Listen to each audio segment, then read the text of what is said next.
Hey there, it's Greg here with MaritimeGardening.com. It's a ridiculously warm day for January 2026. It's probably like 8 degrees Celsius outside. I don't even have gloves or mittens on. And just out having a look at the garden because it's such a nice day. I wanted to go outside, get some fresh air and that sort of thing, a little sunshine. And I went over to this apple tree. For those that watch all my garden tours and been following the channel for years, this is a tree that I moved a few years ago. And I got two other fruit trees, a pear tree and an apple tree, and these ones were bare root started. I got them from Bessie Seeds. They're doing great. This one I moved from another part of my garden. I reconfigured the garden. I don't want to get into the details, but this tree was a fully grown tree, fruiting and everything, and it was over there. And I pulled it out of the ground violently and stuck it in the ground here. And it grew okay for about a year or so, but last season, 2025, it did not put on any leaves. And I had all kinds of theories of what happened, and lots of viewers said, oh, just leave it in the ground, it'll come back, don't worry about it, blah blah blah blah, which seemed like a good course of action. But now I'm out today and I'm just, you know, looking at the tips. I don't know if you can see, but that doesn't look good. And then I do something like this, and look at that, there's no green. Any one of these, there's no green. And that sound it's making, it shouldn't make that sound. It should bend. It shouldn't snap. It's snapping because it's dead, right? All the wood is dead. This tree is dead, right? It's January, and I'm going to be doing my garden plan video. Every year I do a garden plan video where I, you know, take a picture of the entire garden and decide where everything's going to go for next year. I'll be doing that soon. I have to decide whether I want to order another fruit tree, because with apples you need two types of apple tree if you're going to get apples at all, because they need to cross-pollinate. So I got one variety of apple tree over there, and I chose that variety specifically so that it would bloom when this one blooms, so that they can cross-pollinate. But now this one's dead, so I assume that one's going to put out fruit this year, but nothing's going to happen because it's got nothing to pollinate with. And you know, it's not going to cross-pollinate with a pine tree on the forest there. It needs another apple tree nearby, and there aren't any, because I'm in the wilderness here. I really don't think there's any point in watching this tree not grow for another year. I think it's dead, and I think I know why. So I mean, the soil conditions where this garden is are not ideal for fruit trees. Ideal soil conditions for a fruit tree, you know, there shouldn't be, the water table should be below where the roots are in the tree. Well, in my garden, if you dig a hole anywhere, especially like in the spring or after a rain or anything like that, if you dig a hole, there's going to be, once you get down about a foot, you're creating a pond, which is exactly how I created this pond. There is no liner or bladder. This is just a hole in the ground, and it just fills up with water, and that water level is about a foot below grade. And I've done lots of videos where I've created hugelkultur beds and that sort of thing. If I'm doing it in the fall or the spring where we have more rain, once they get down to about a foot, there's water, right?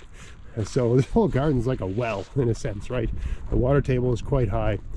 This is not a good place to be growing fruit trees. That being said, these ones I anticipate will be just fine because they were started very young here. They've never been moved. They were planted as a bare root with rootstock, you know, a fruiting variety grafted to a rootstock. I anticipate that they have just figured out, in so much as a tree can figure anything out, they're adapted to the conditions here. But by moving this one, I think I shocked it. And because the soil conditions are way less than ideal for growing fruit trees, I think the shock was too much for it, and it died. Also, when I get down on my hands and knees and look at the rootstock, I see holes. Holes. holes. Something has, I don't know if you, well, you can see that. There's a hole there. That's not a knot, it's a hole. About, oh, you know, 3/16 of an inch in diameter, you know, 3 millimeters, give or take, right? So there's a whole bunch of holes in this tree, and if you get down here and examine the wood, it's slimy.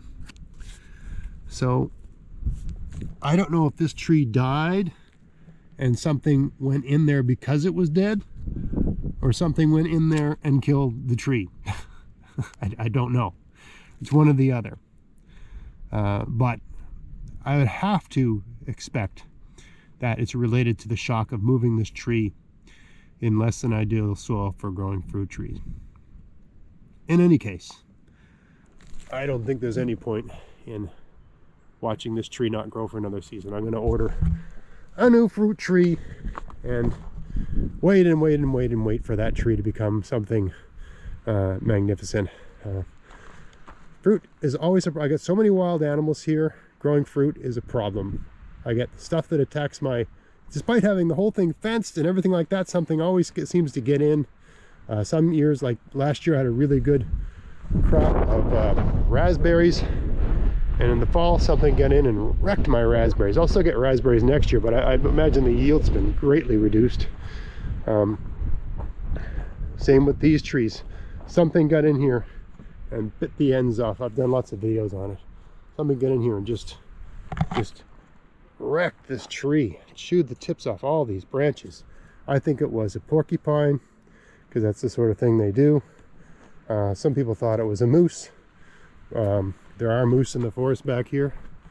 I find that hard to believe, because a moose would have to get over this fence and kind of, the top is barbed wired, so it would kind of wreck the fence. I'm not saying a moose couldn't get through this. It can do anything it wants. Same with the black bear.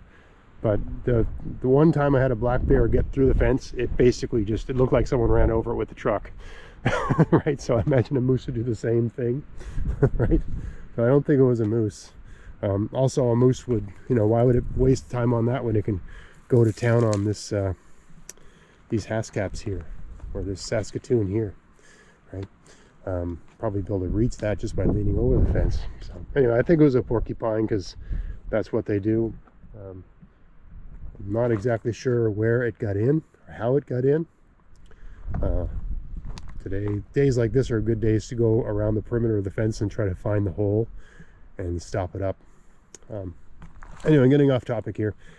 Long story short, this tree is dead. I am not giving it another season. Sometimes it's a good idea to just wait and see. Sometimes it isn't. You're just wasting in the gardening business.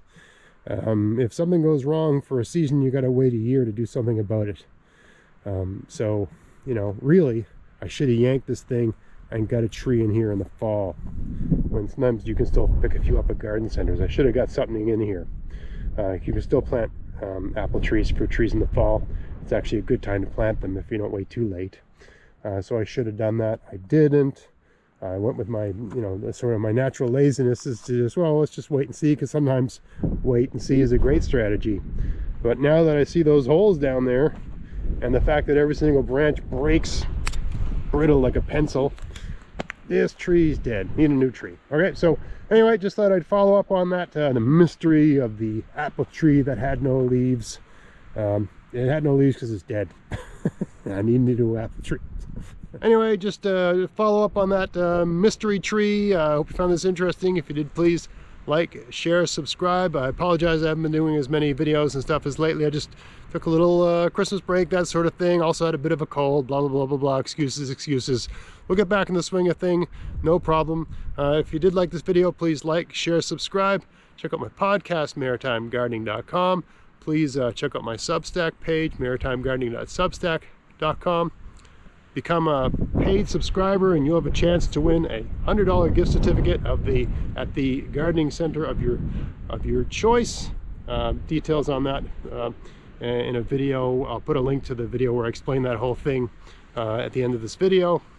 Also, I've moved all my I'm moving all my podcasts over to a separate YouTube channel called the Maritime Gardening Podcast YouTube channel. If you're one of the first 1,000 subscribers to that, you have a chance to win a $100 gift certificate at the online gardening center of your choice. So please do that. It doesn't cost anything to subscribe to a YouTube channel. Help me out, help me get that channel going, or become a paying member of my Substack page. All of that helps me continue to do what I'm doing here. And thanks for everything you do. Thanks for watching. And until next time, get out there, get at it, have fun in your garden. Thanks for watching.